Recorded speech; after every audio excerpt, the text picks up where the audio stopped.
pendeta, imam, dan Abu Nawas.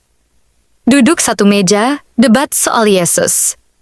Berakhir di luar dugaan.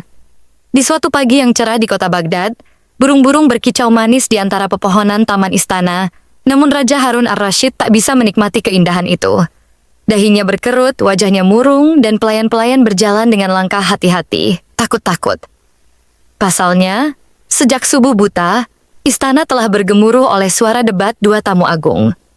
Seorang pendeta Nasrani dari Syam dan seorang imam besar dari Kufah. Keduanya diundang untuk menjawab satu pertanyaan sederhana, yang ternyata tak sesederhana itu. Siapakah Yesus sebenarnya? Tanya sang raja 2 malam sebelumnya, ketika angin sepoi-sepoi membuat jubahnya berkibar dan matanya ingin tahu sesuatu yang lebih dari dunia. Pertanyaan itu disambut dengan semangat membara.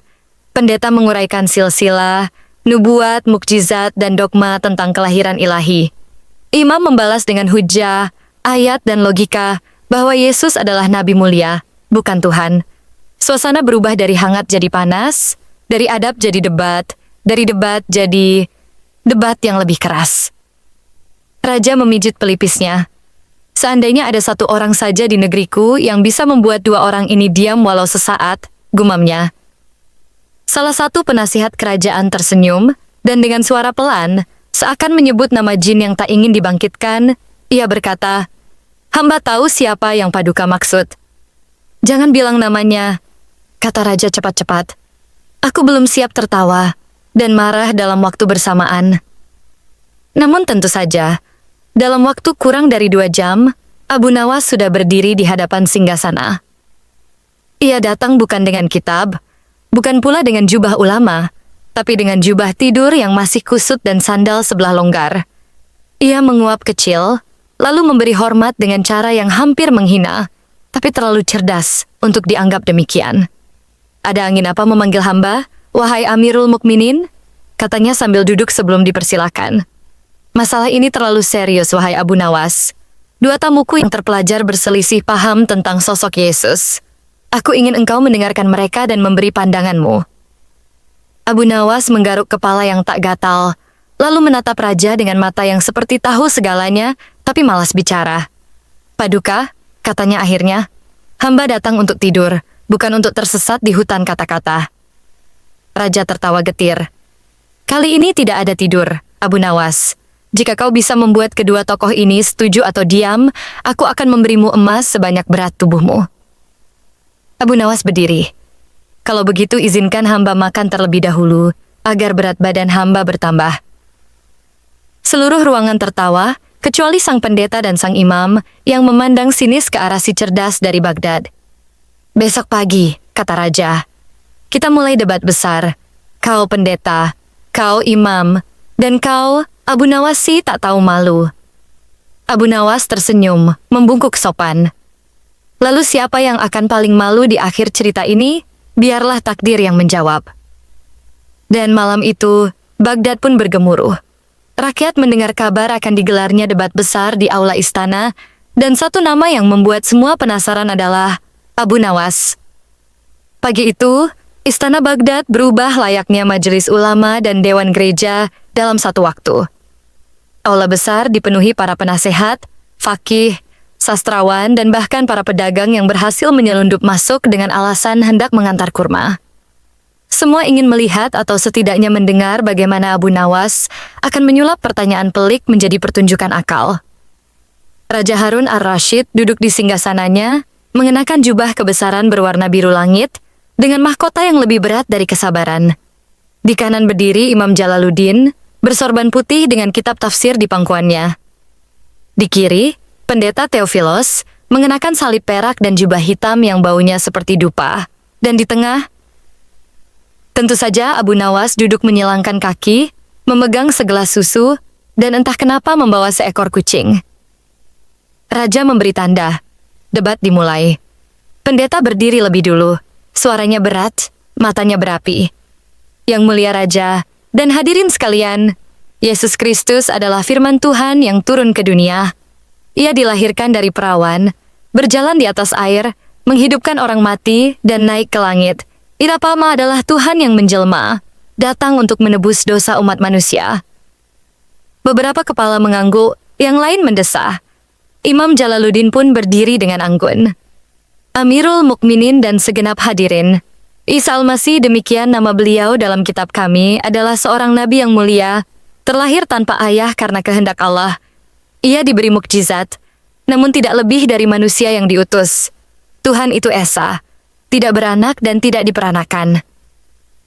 Dua pandangan, dua dunia, dua keyakinan, semua menoleh pada Abu Nawas, menanti kebijaksanaan atau kebodohan atau mungkin campuran keduanya. Abu Nawas berdiri perlahan, mengangkat gelas susunya tinggi-tinggi. "Saudara-saudara," katanya dengan senyum lebar, "hari ini aku mendengar dua orang bijak menggambarkan satu orang yang sangat mulia, dan aku jadi teringat pada seekor burung." Orang-orang saling pandang. "Burung? Burung ini," lanjut Abu Nawas, "suatu hari terbang tinggi, sangat tinggi, sampai ia merasa dirinya bukan lagi burung.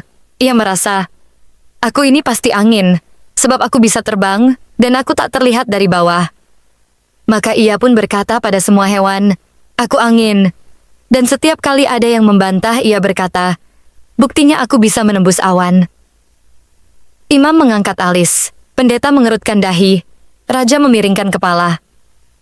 "Tapi," kata Abu Nawas sambil menyesap susu, "pada suatu hari, burung itu menabrak sebuah jendela." Semua terdiam. Angin tak pernah menabrak jendela, wahai saudara-saudara. Tapi burung sering. Tawa kecil terdengar di sudut ruangan. Seseorang tercekat tapi tak tahu kenapa. Pendeta tampak bingung. Imam mendesah. Raja bertanya, "Apa maksudmu, Abu Nawas?" "Aku hanya menyampaikan cerita burung, wahai Paduka. Burung yang lupa bahwa ia adalah burung." "Apakah kau menyamakan Yesus dengan burung?" "Aku tidak menyamakan siapapun, Paduka. Tapi siapapun yang berpikir terlalu tinggi dan mengira dirinya lebih dari manusia. Terkadang perlu menabrak jendela kenyataan." Terdengar gumaman tertahan, sebagian kagum, sebagian tersinggung. Pendeta berbisik pada Imam, "Apakah dia sedang berpihak padamu?" Imam menjawab, "Aku juga bingung. Sepertinya dia tak berpihak pada siapapun, kecuali pada akalnya sendiri." Dan demikianlah hari pertama berakhir, bukan dengan jawaban, tapi dengan teka-teki. Abu Nawas pulang membawa kucing, dan Raja Harun ar-Rasyid berkata, "Esok harus lebih panas dari hari ini."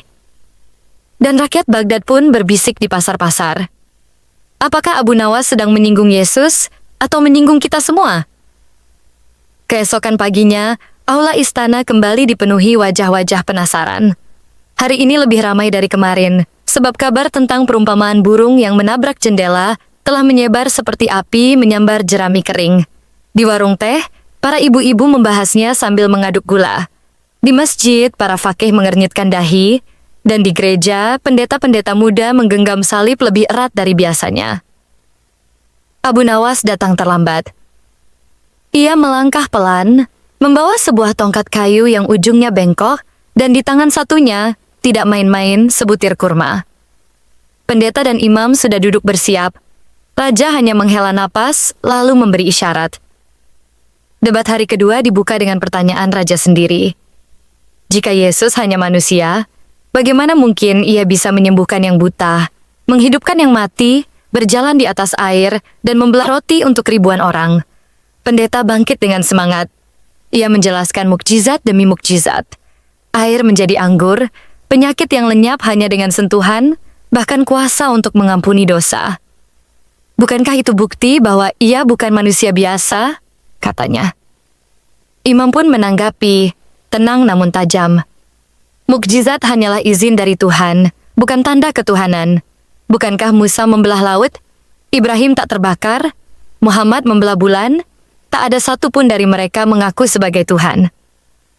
Lalu semua mata berpaling pada Abu Nawas, yang sedang mencoba menyeimbangkan kurma di atas tongkatnya. Ia mendongak pelan. "Wahai Paduka Raja," katanya, "hari ini kita membicarakan mukjizat, maka izinkan hamba menceritakan satu peristiwa luar biasa." "Silakan Abu Nawas," jawab Raja, dengan senyum lelah yang telah terbiasa. Di sebuah desa kecil, hiduplah seorang pemuda yang dikenal sangat pemalas. Suatu hari, keledai miliknya jatuh sakit. Semua orang berkata keledai itu akan mati. Tapi si pemuda mengambil segenggam kurma, membacakan doa entah dari mana, dan menyuapkannya satu persatu. 3 hari kemudian, keledai itu sehat dan kembali mengangkut jerami seperti biasa. Beberapa orang terkekeh. Orang-orang pun heboh. Lanjut Abu Nawas. Mereka berseru, "Ini bukan sembarang pemuda, ini pasti Tuhan penyelamat keledai." Maka mereka pun membangun menara dan menunggu mukjizat berikutnya. "Tunggu," sergap pendeta. "Apa maksudmu? Ini hanya lelucon." Abu Nawas tersenyum. "Justru itu, Tuan Pendeta.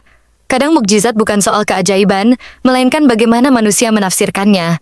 Bila keledai sembuh karena kurma, apakah kurma itu Tuhan atau pemudanya?" Imam tak bisa menahan tawa kecil. Pendeta tampak hendak bangkit, tapi raja mengangkat tangan. "Lalu apa kesimpulanmu, Abu Nawas?" Abu Nawas berdiri. Ia memegang tongkatnya tinggi-tinggi. Jika mukjizat adalah bukti ketuhanan, maka tongkat Nabi Musa yang membelah laut dan berubah menjadi ular lebih layak disembah. Tapi tidak ada satupun dari kita yang menamai anaknya ya tongkat dan bersujud padanya. Ruang istana meledak oleh tawa dan gumaman kagum. Bahkan para penjaga yang biasanya tak boleh berekspresi, hari itu tersenyum geli. Tapi pendeta Theophilos memandangi Abu Nawas dengan mata tajam. "Engkau mengalihkan semua dengan cerita dan tawa, tapi tidak memberi jawaban pasti." "Justru karena aku tak mengaku sebagai hakim, Tuan Pendeta," jawab Abu Nawas tenang. "Aku hanya membawa cermin. Siapa yang melihat wajahnya sendiri di sana, itu urusannya dengan hati." Raja mengangguk perlahan. "Besok kita lanjutkan. Tapi hari ini, rakyat pulang dengan perut kenyang oleh tawa dan pikiran." Dan di antara kerumunan yang bubar, seorang anak kecil bertanya pada ayahnya, "Ayah, apakah Abu Nawas tahu siapa Yesus sebenarnya?" Sang ayah menjawab, "Entah, Nak. Tapi yang jelas, dia tahu cara membuat orang berpikir." Pagi keempat, langit Baghdad tampak teduh, seolah menunggu sesuatu yang akan mengguncang. Bukan bumi, tapi batin manusia. Debat hari sebelumnya masih ramai dibicarakan. Di pasar-pasar, nama Abu Nawas menjadi rebutan di antara penjual kurma dan tukang sisir. Bahkan para pengemis pun meminta sedekah sambil berkata, "Berilah aku sebagaimana Abu Nawas memberi jawaban. Tidak pasti, tapi membuat orang puas." Di istana, pendeta Theophilos dan Imam Jalaluddin datang lebih awal dari biasanya. Keduanya kini bukan hanya ingin menyampaikan kebenaran, tapi juga ingin menang. Ya, ingin menang. Aura suci telah tercampur ambisi, dan Abu Nawas datang dengan seekor ayam di pundaknya. Raja hanya menepuk dahinya. Kali ini pasti lebih gila dari kemarin. Sebelum debat dimulai, Abu Nawas berdiri dan berkata, "Paduka Raja, izinkan hamba hari ini yang membuka majelis." Pendeta dan imam sama-sama mendengus, tapi raja memberi isyarat setuju. Abu Nawas berdiri di tengah ruangan. Ia menaruh ayam di pangkuannya, mengelus-elus kepalanya, lalu mulai bercerita. Di sebuah dusun jauh dari kota, seekor ayam dan seekor kucing bersahabat. Keduanya sama-sama mengaku sebagai makhluk paling mulia. Ayam berkata, "Aku memberikan telur tiap pagi, aku mengisi perut manusia." Sedang kucing berkata, "Aku dijadikan teman manusia. Aku tinggal di rumahnya, dihibur, dan diberi makan." Para hadirin mulai tersenyum-senyum, tapi pendeta tampak jengkel. "Apakah kita sedang mendengar dongeng anak-anak?" Abu Nawas melanjutkan tanpa terganggu. "Satu hari, manusia yang mereka banggakan membuat semur ayam dan mengundang tetangga. Ayam pun dipotong, dimasak, dan disajikan. Kucing ikut makan. Setelah kenyang, ia menjilat mulutnya dan berkata pelan pada ayam. Ternyata yang dekat dengan manusia tak selalu selamat darinya." Tawa kecil terdengar, tapi wajah pendeta dan imam berubah kaku. Raja bertanya dengan alis terangkat, "Apakah maksudmu, kami semua ayam?" Abu Nawas menjawab tenang, "Aku hanya bercerita, Paduka, tapi di balik cerita itu, hamba ingin menyampaikan sesuatu." Ia menatap lurus pada pendeta dan imam. "Kalian berdua, orang-orang alim, sudah menyampaikan hujah dan iman kalian. Tapi di balik semua itu, apakah kalian mencari kebenaran atau mencari kemenangan? Pendeta hendak membantah, tapi Abu Nawas melanjutkan. Kalian berdua berkata membela Tuhan, tapi izinkan aku bertanya, Tuhan yang mana yang meminta dibela dengan teriakan dan debat? Jika Tuhan yang Maha Kuasa, apakah ia butuh pengacara di bumi? Seluruh ruangan terdiam. Jika kalian benar-benar mencintai Yesus, katanya menatap keduanya, maka tanyalah, apakah beliau ingin kalian saling mengalahkan atau saling mengingatkan? Tak ada yang menjawab. Abu Nawas duduk kembali, ayamnya mengepak perlahan. Ia menatap raja, lalu berkata pelan, kadang yang lebih penting dari siapa yang benar adalah siapa yang masih mau mendengar. Dan pagi itu, aula yang biasanya penuh suara kini dilingkupi hening. Raja menatap langit-langit dan berkata dalam hati, hari ini bukan hanya debat yang tersingkap, tapi hati manusia. Hari kelima tiba, tapi suasana tak seramai biasanya. Di aula istana, para penonton berdatangan lebih lambat, seolah-olah ragu apakah mereka akan menyaksikan debat atau pemakaman keangkuhan. Pendeta Theophilos duduk diam, wajahnya tak setegang biasanya. Imam Jalaluddin sibuk membuka lembaran kitab suci, tapi sorot matanya tak seterang kemarin. Sementara itu, Abu Nawas, anehnya, sudah duduk di tempatnya sejak subuh, sendirian, menatap lantai, tidak membawa hewan, tidak tersenyum, bahkan tidak bersenandung. Raja Harun ar-Rasyid tampak khawatir. Apakah kau sakit, wahai Abu Nawas? Abu Nawas menjawab pendek, tidak. Atau kau kehilangan akalmu? Semoga belum, katanya dengan tenang. Atau kau takut? Abu Nawas menoleh dan berkata, bukan takut, hanya sedang menahan diri dari berkata sesuatu yang mungkin terlalu benar untuk didengar. Pendeta mendongak. Imam menghentikan bacaannya. Raja memberi isyarat. Baiklah, debat hari ini dimulai. Tema, apakah Yesus masih hidup? Pendeta berdiri. Kali ini suaranya lebih lembut dari biasanya. Yesus bangkit dari kematian dan naik ke surga. Ia tidak mati seperti manusia lainnya. Ia hidup dan akan datang kembali di akhir zaman. Itulah iman kami. Imam Jalaluddin menjawab, juga tanpa membentak. Isa Al-Masih tidak disalib. Ia diangkat oleh Allah dan akan kembali sebagai pembela kebenaran. Ia tidak wafat di bumi dan belum pula kembali. Itu keyakinan kami. Semua mata beralih ke Abu Nawas, tapi ia tetap duduk. Diameter. Raja menegur, wahai Abu Nawas, tidakkah kau akan berkata sesuatu? Abu Nawas mengangkat kepala pelan, memandang satu persatu hadirin. Paduka, izinkan hamba untuk tidak bicara hari ini. Ruang menjadi gaduh. Kenapa? Karena, jawabnya, hari ini justru dalam diam aku lebih jujur. Pendeta berdiri, gusar. Kau selalu punya kata untuk mengolok, menyindir atau membalikkan logika. Mengapa sekarang kau memilih bungkam? Abu Nawas menjawab dengan suara lirih. Karena di hari-hari sebelumnya, aku hanya bermain-main di pinggiran jurang. Tapi hari ini, aku merasa terlalu dekat ke dasar. Imam bertanya, apa maksudmu?